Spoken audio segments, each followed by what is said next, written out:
Good afternoon. I'm Lieutenant Colonel Tony Shaffer, the President of the London Center for Policy Research.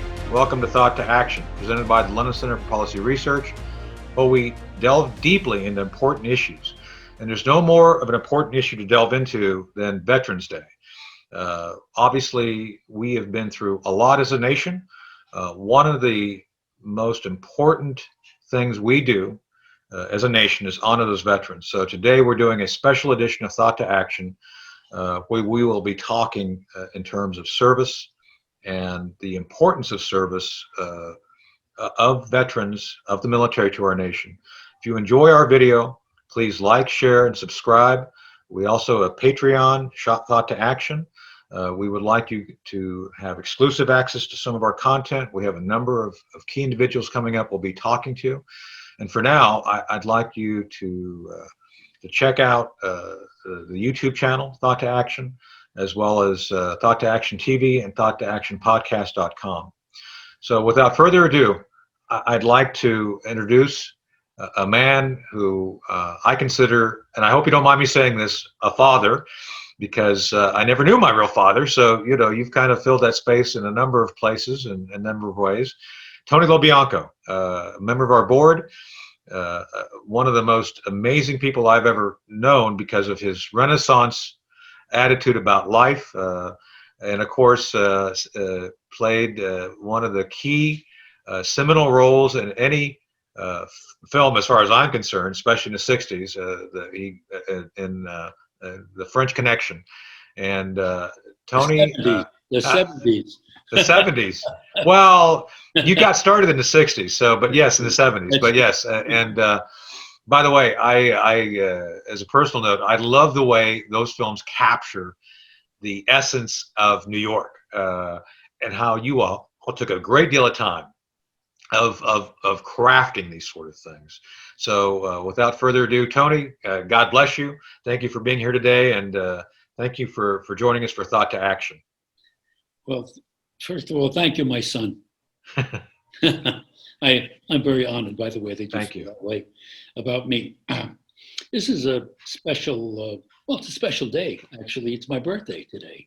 Happy birthday. Well, thank you very much.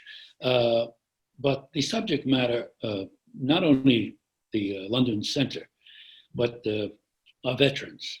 Yes.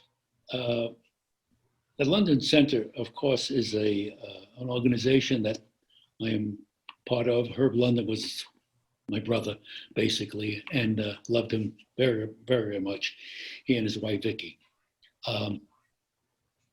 And the cause of the London Center is to make people aware of what is going on in our country and to try to do something about it. One of the reasons, anyway, the London Center, to enlighten people, enlighten governments of what's happening outside of our own states and within our states as well. Right.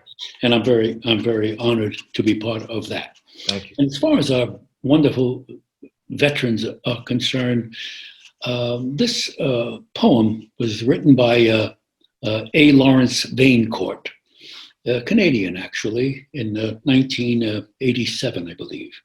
And it's, in fact, it's engraved at West Point. It touched my heart, and still does every time I tend to do it. Yes. And I would like to do it for you. Yes, absolutely, Tony. I mean, to that point, you have done a phenomenal video on this, which we will have also on our site, that has been seen. I don't know how many million is it? 30 million views. 30 million times, and it's extraordinary. It's received 2 Emmys as well. Yeah.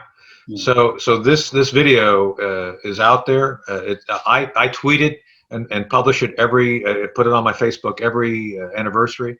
So Tony, if you could go ahead and proceed and read some of that to us so we can talk about it, I'd really appreciate it. He was getting old and paunchy, and his hair was falling fast. And he sat around the Legion, telling stories of the past, of a war that he had fought in, and the deeds that he had done. in his exploits with his buddies. They were heroes, every one. And though, sometimes to his neighbors, his tales became a joke, all his legion buddies listened, for they knew whereof he spoke. But we'll hear his tales no longer, for old Bill has passed away, and the world's a little poorer, for a soldier died today. He will not be missed by many, just his children and his wife, for he lived an ordinary and quite uneventful life. He held a job, raised a family, just quietly going his own way. And the world won't note his passing. Though a soldier died today.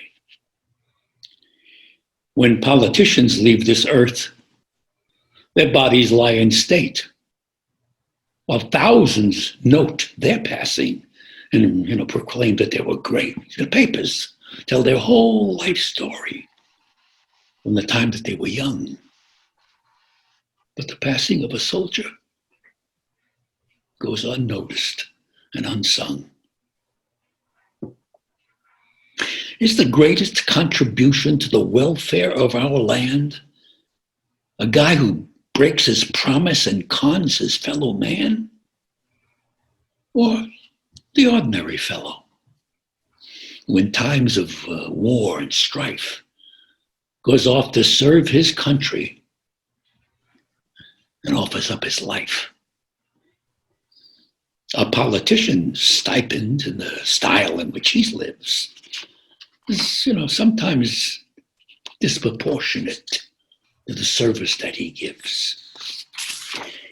While the ordinary soldier, who has offered up his all, is just paid off with a medal and perhaps a pension, small. It's so easy to forget them. For it was so long ago that the old bills of our country went to battle. But we know it was not the politicians with their compromise and ploys who won for us the freedom that our country now enjoys. Should you find yourself in danger with your enemies at hand, would you prefer a politician with his ever-shifting stand? Or would you prefer a soldier who was sworn to defend his home, his kin, and country and would fight until the end? Yes, he was just a common soldier, and his ranks are growing thin. But his presence should remind us we may need his like again. For when countries are in conflict, then we find the soldier's part is to clean up all the troubles that the politicians start. If we cannot do him honor while he's here to hear the praise, then at least let's give him homage at the ending of his days. Perhaps just a simple headline in the paper that would say, "Our country is in mourning for a soldier died today." Tony, it's always amazing every time you recite that, and it captures so clearly the blood, sweat, and toil of every soldier, every member of the military who has to sacrifice or serve. And one of the phrases I often use to encapsulate the sacrifices out of the Gettysburg Address and Lincoln, when he talked about the last full measure of devotion, that devotion being paid by one's life. And you are someone who has witnessed great and amazing changes in this country. And the way that poem is presented it talks about those who actually invest in protecting the republic and our way of life versus those who take credit for it, the politicians. Perfect. And I find it grandly ironic at this point in time that so much of what I see on the left is actually targeted at destroying the very fabric that veterans have provided for the exchange of political ideas and thoughts that has been serving us as a nation for literally 200, almost 250 years now. Why do you think, why do you think that we have come so far in losing the bubble regarding the protecting of the very fabric of our political system that these veterans that you talk about, why do you think we've lost that? We've gone so far away from that. You know, it's ironic. It's because of freedom in the hands of people who don't understand to respect that right and understand history. Yeah. History. History is our teacher. And we have lost our way in every way with modernization.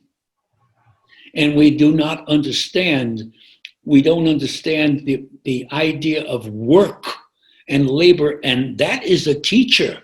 Yes. Hard work is the teacher of life, not relying on somebody else's knowledge that gives it to you in your ear or in your eye, and you do not experience it fully. Right. You cannot appreciate what it is to dig a hole without having a shovel.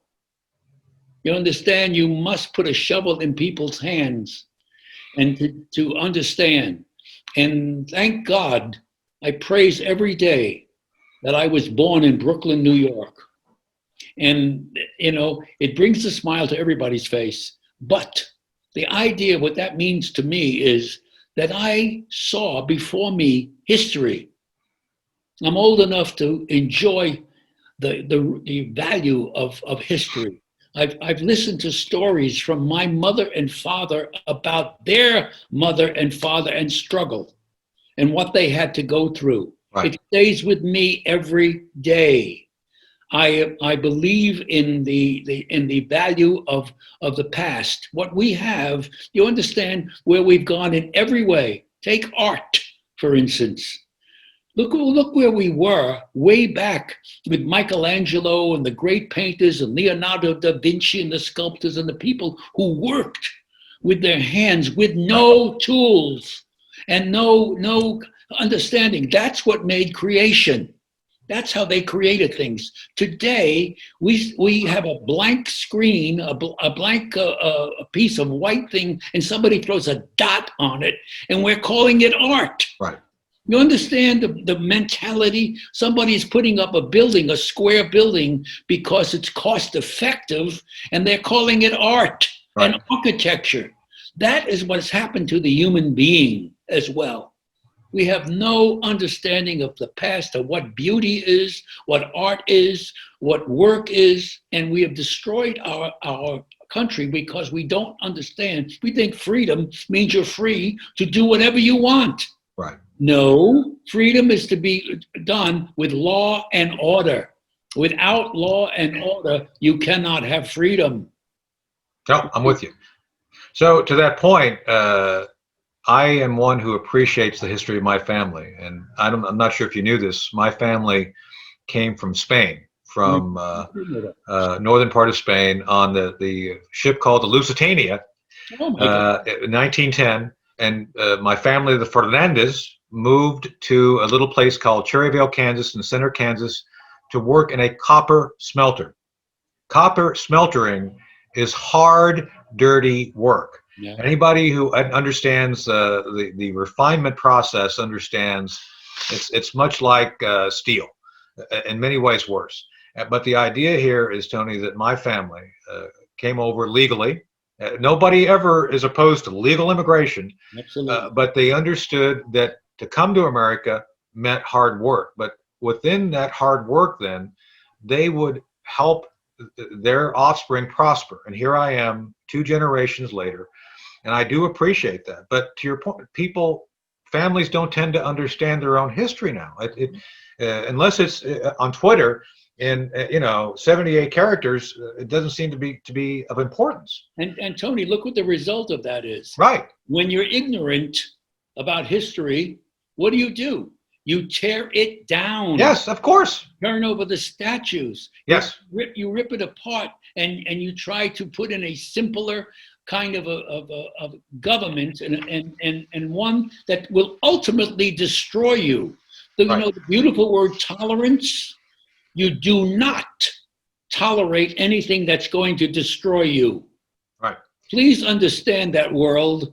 You can tolerate, things, and bees have this heart and so on, but take a look at the future of what will happen. It's all there to be seen. Yeah. There's no mysteries here. There's a past and there's a future. And you can see what the future is going to bring us. If we don't, and you see what's happening to our politicians, our people, they're all threatened. They're all threatened with their lives, basically. Every time somebody opens their mouth and wants to tell the truth, you think you're scared for their life. Right. It's astounding. Our system is degraded to the point of where freedom of speech, thought, and actually honoring the history of our political system and the people in it, especially those who are veterans, has been completely. I don't even know how to describe it because it's been destroyed. And the very things that you and I are speaking about, many youth, people who are under 30 have no understanding of. Very few do, and I think it's a bad comment. And the other factor here, the very thing we fought to defeat during World War II, a lot of these veterans, was fascism. And I find it ironic that the very people who call our system fascist are the ones who have not taken any time to actually understand what fascism is. Right. And the freedom, and this is one of those things that I think you'll agree with me on. American exceptionalism, we are not better than the world. That's not American. What makes us better, the exceptionalism, is freedom. The fact that we have the freedom to fail, we have the freedom to invest, we have the freedom to actually thrive if you're willing to put the hard work in, to develop art, to develop architecture, to develop great works of literature. These things are the freedom you have. No one tells you you can't do it. The freedom to thrive. And I think that's the thing that the youth don't understand, is they take this freedom that they've been given, the veterans have given them, and they abuse it. They basically are willing to franchise it to a government to say, you tell us what to do. We want to be told what to think, how to do it. And it's a form of brainwashing that's removed any ability of the youth to think for themselves. And I told my son, he's 26, think for yourself. I don't care how you think. I don't care what you think, but think. Because you have to understand that freedom to think, that freedom to be who you want, how you want, is something that people have sacrificed their lives for. The veterans have sacrificed over and over again to preserve that for. Absolutely. But you can tell people to think. However, they have to go back and understand the history of how they got to think the way they think. Right.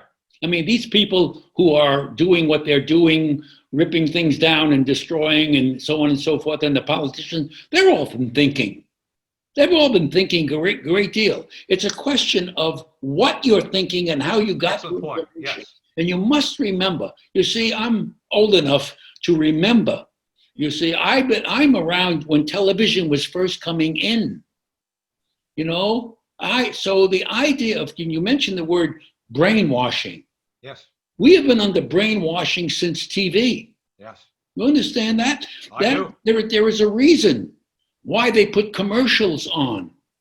Commercials on for brainwashing you into buying a product. Yeah. That's why you have more than half of the people in this country who don't understand what's going on because they've been brainwashed by the other channels. Right. and they don't know what's happening. They're only hearing point of views of what is going on.